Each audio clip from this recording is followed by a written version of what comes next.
Perdus, isolés, à 150 km de Miami.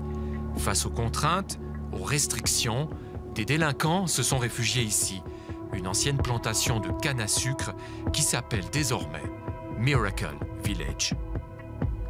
Pat et ses collègues sont au téléphone. À l'autre bout de la ligne, un détenu. Il est encore en prison, il va bientôt sortir et cherche un point de chute.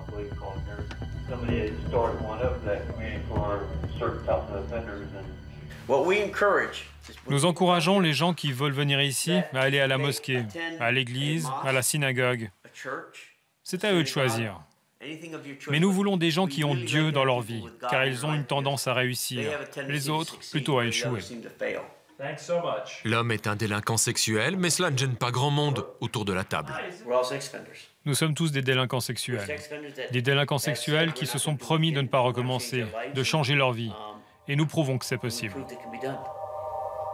Ils sont 130, tous condamnés pour des crimes sexuels. Certains ont trouvé un travail, d'autres sont soutenus financièrement par des proches.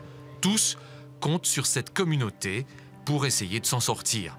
Comme l'un des derniers arrivés, Ryan, 22 ans. C'était avec ma copine, elle avait 15 ans, moi 18. On s'est rencontrés au lycée et au bout de 3 mois, la relation est devenue sexuelle. Ses parents se sont fâchés avec elle, ils ont voulu la punir. Ils l'ont fait en m'éloignant d'elle, en portant plainte contre moi.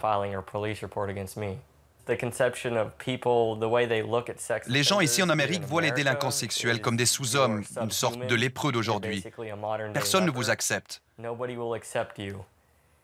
Dans le cas d'un meurtre, vous allez en prison, vous sortez et vivez une vie normale. Vous n'avez pas une étiquette de meurtrier. Mais si vous avez une copine mineure au lycée alors que vous avez 18 ans, vous pouvez être classé délinquant sexuel pour le reste de votre vie. Ici, la thérapie de groupe est obligatoire. On se retrouve une fois par semaine. Durant 4 ans, j'ai tripoté les fillettes avec lesquelles je vivais, les filles de ma copine. J'ai été poursuivi pour lubricité pour des attouchements sur mes 2 petites filles de 11 ans. J'ai envoyé des SMS inappropriés à un garçon mineur de 17 ans dans le but d'avoir des rapports sexuels.